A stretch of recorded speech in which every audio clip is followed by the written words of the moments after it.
नमस्ते दोस्तों। अगर आपको लगता है कि इंसानियत आज भी जिंदा है तो इस कहानी को अंत तक जरूर सुने। यह कहानी सिर्फ एक भिखारी की नहीं बल्कि जीवन की सच्ची मिठास की है।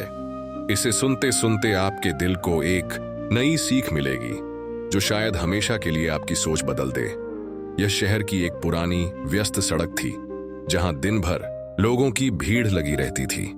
सड़क के किनारे एक कोने में एक बूढ़ा भिखारी बैठा करता था।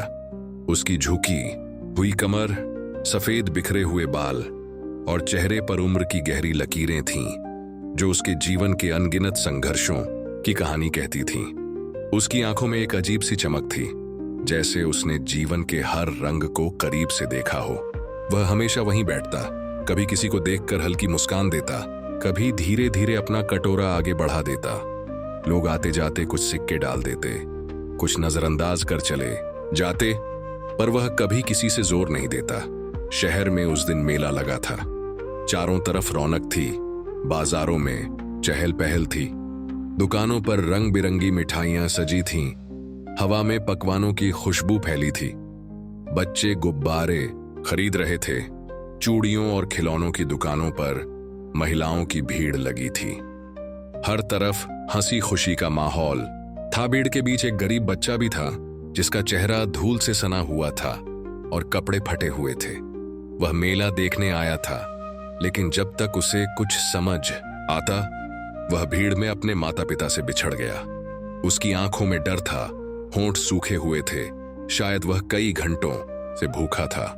उसने बहुत कोशिश की कि किसी से मदद मांगे, लेकिन सब अपने में व्यस्त थे।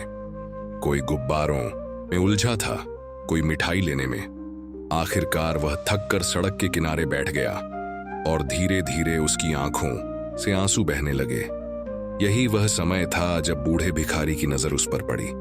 उसने देखा कि बच्चा अपने हाथों से आंखें पोंछते हुए सुबक रहा है।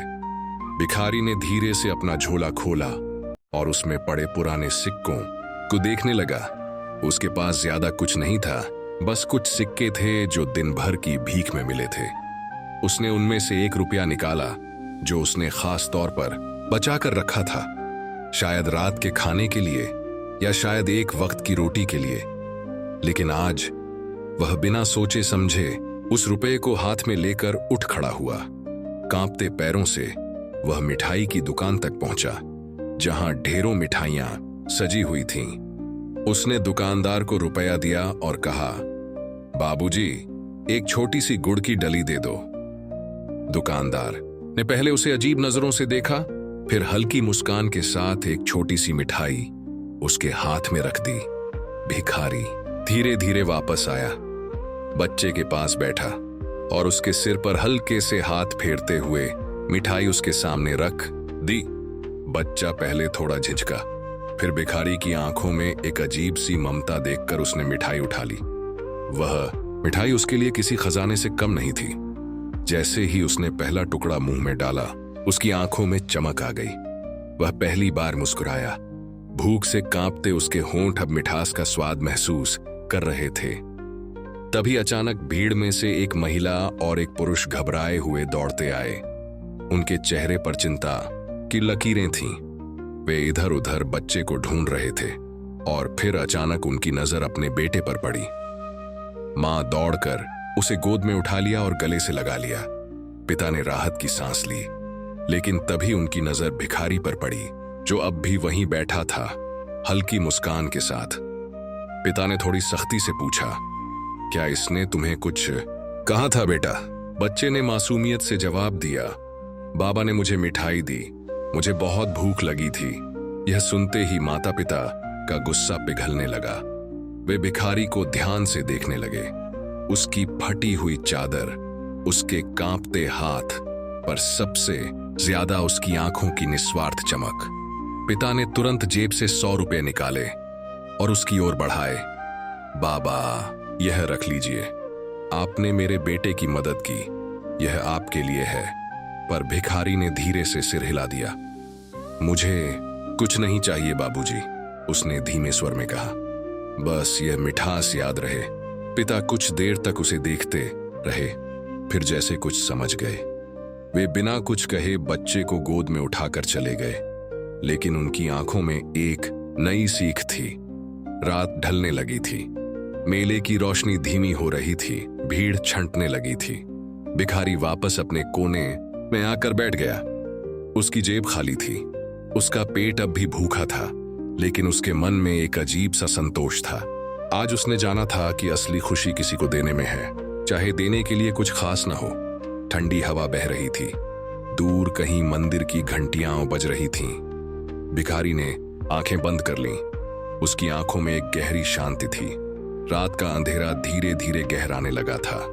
सड़कें सूनी हो रही थीं। दुकानदार अपनी दुकानें समेट रहे थे। ठंडी हवा चल रही थी और दूर कहीं मंदिर की घंटियां मंद स्वर में गूंज रही थीं। बूढ़ा भिखारी अपने कोने में बैठा आकाश की ओर देखने लगा। उसके होंठों पर हल्की मुस्कान थी और उसकी आंखों में एक गहरी शांति झलक रही थी। उसका पेट अब भी भूखा था, लेकिन मन अजीब से सुकून से भरा हुआ था। दिन भर जो कुछ मिला था उसने उसे खुद के लिए नहीं रखा, बल्कि किसी और को खुशी देने में लगा दिया था। यही संतोष उसे भीतर तक तृप्त कर रहा था। कुछ देर बाद उसने अपनी पुरानी चादर अपने चारों ओर लपेटी और सड़क के किनारे लेट गया। उसकी आंखें बंद हो गईं, लेकिन मन अब भी उसी बच्चे की मुस्कान में अटका हुआ था। नींद उसके लिए रोज की तरह आसान नहीं थी, लेकिन आज वह भूख के बावजूद चैन से सो गया।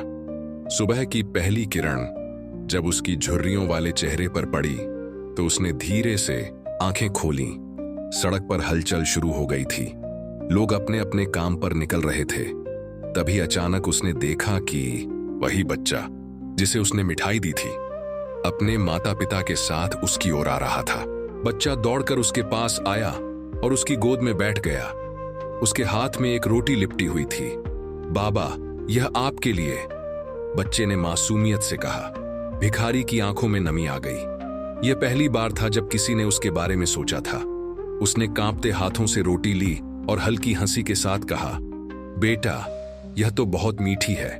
बच्चे ने हंसकर कहा, पर बाबा, यह तो गुड़ की रोटी नहीं है। भिखारी ने उसकी आंखों में देखा और धीरे से बोला, जब कोई प्रेम से देता है तो हर चीज मीठी लगती है बेटा। माता पिता कुछ देर चुपचाप खड़े रहे। फिर पिता आगे बढ़े और भिखारी के पास बैठ गए। बाबा, हम आपको अपने साथ ले जाना चाहते हैं, हमारे घर चलिए। भिखारी ने मुस्कुराकर उनकी ओर देखा। बाबूजी, मेरा घर तो यही सड़क है, यही मेरा संसार है। पर हां, अगर कभी आप मुझे याद करें तो किसी भूखे को खाना खिला देना, किसी उदास चेहरे पर मुस्कान ला देना, यही मेरे लिए सबसे बड़ा उपहार होगा। माता पिता कुछ कह न सके, लेकिन उनके चेहरे पर सम्मान की भावना स्पष्ट झलक रही थी। बच्चे ने भिखारी का हाथ थामा और धीरे से बोला, बाबा, मैं हर रोज आपके लिए रोटी लाया करूंगा। भिखारी ने बच्चे के सिर पर हाथ फेरा और मुस्कुराते हुए कहा, और मैं हर रोज तुम्हारी मुस्कान के लिए प्रार्थना करूंगा बेटा। सूरज धीरे धीरे ऊपर चढ़ रहा था। जीवन फिर अपनी गति पकड़ रहा था। भिखारी वहीं बैठा रहा, लेकिन आज उसकी झोली में कुछ और था। एक नए रिश्ते की मिठास, जो किसी भी सिक्के या खाने से ज्यादा अनमोल थी। अगर आपको यह कहानी अच्छी लगी हो तो इसे लाइक करें, अपने दोस्तों के साथ शेयर करें और हमारे चैनल को सब्सक्राइब करना ना भूलें। ऐसी और भी दिल छू लेने वाली कहानियों के लिए जुड़े रहिए।